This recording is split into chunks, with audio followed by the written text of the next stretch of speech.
यक्ष और युधिष्ठिर की कहानी और संवाद। महाभारत इस महान ग्रंथ में एक प्रसंग है जहाँ पर यक्ष युधिष्ठिर संवाद होता है। ये प्रसंग इस पूरे महाकाव्य में अपनी एक अलग ही जगह रखता है। इस प्रसंग में युधिष्ठिर के चारों भाई अपनी गलती के कारण मारे गए थे, लेकिन युधिष्ठिर ने अपनी समझदारी के कारण उन्हें पुनर्जीवित करा लिया। दरअसल जब पांडव अज्ञातवास में थे, तब एक दिन युधिष्ठिर ने नकुल को पानी लेने के लिए भेजा। नकुल को तालाब ढूंढने में काफ़ी कठिनाई हुई। नकुल जब तालाब के पास पहुँचे, तब वो न केवल थक गया था बल्कि प्यासा भी था। ऐसे में उसने पानी पीना चाहा, लेकिन इस तालाब में एक यक्ष भी रहता था। यक्ष ने नकुल को पानी पीने से रोका और कहा कि यह पानी तुम तभी पी सकते हो जब मेरे सवालों का जवाब दे दोगे। नकुल ने इस चेतावनी को अनसुना कर दिया और तालाब का पानी पी लिया। पानी पीते ही नकुल की जान चली गई। इसके बाद जब काफ़ी देर तक नकुल वापस नहीं पहुंचा, तो युधिष्ठिर ने सहदेव को भेजा, लेकिन उसने भी नकुल की तरह ही यक्ष की बातों को अनसुना कर दिया। वह भी तालाब के किनारे गिर पड़ा। इसके बाद अर्जुन और फिर भीम भी तालाब पर पहुंच गए, लेकिन सभी एक एक करके यक्ष की बातों को अनसुना करते रहे और पानी पीकर जान गंवाते रहे। आखिर में युधिष्ठिर भी तालाब पर पहुंचे। उनसे भी यक्ष ने सवाल किए। वह प्रसिद्ध सवाल और उनके जवाब जरूर सुनिएगा। पृथ्वी से भी भारी क्या है? आकाश से भी ऊंचा क्या है? माता पृथ्वी से भी भारी है, पिता आकाश से भी ऊंचा है। हवा से भी तेज चलने वाला क्या है? तिनकों से भी ज्यादा असंख्य क्या है? मन हवा से भी तेज चलने वाला है। चिंता तिनकों से भी ज्यादा असंख्य होती है। रोगी का मित्र कौन है? मृत्यु के समीप व्यक्ति का मित्र कौन है? वैद्य रोगी का मित्र है। मृत्यु के समीप व्यक्ति का परम मित्र है दान। यश का मुख्य स्थान क्या है? सुख का मुख्य स्थान क्या है? यश का मुख्य स्थान दान है, सुख का मुख्य स्थान शील है। धन्य पुरुषों में उत्तम गुण है कार्य कुशलता। दान मनुष्य का परम आश्रय है। लाभों में प्रधान लाभ क्या है? सुखों में उत्तम सुख क्या है? निरोगी काया सबसे प्रधान लाभ है। सबसे उत्तम सुख है संतोष। दुनिया में श्रेष्ठ धर्म क्या है?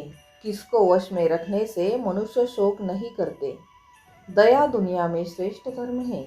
मन को वश में रखने से मनुष्य शोक नहीं करते। किस वस्तु को त्याग कर मनुष्य दूसरों को प्रिय होता है? किसको त्याग कर शोक नहीं होता? अहंकार को त्याग कर मनुष्य सभी को प्रिय होता है। क्रोध को त्याग कर शोक नहीं करता। किस वस्तु को त्याग कर मनुष्य धनी होता है? किसको त्याग कर सुखी होता है? काम वासना को त्याग कर मनुष्य धनी होता है। लालच को त्याग कर वह सुखी होता है। मनुष्य मित्रों को किस लिए त्याग देता है?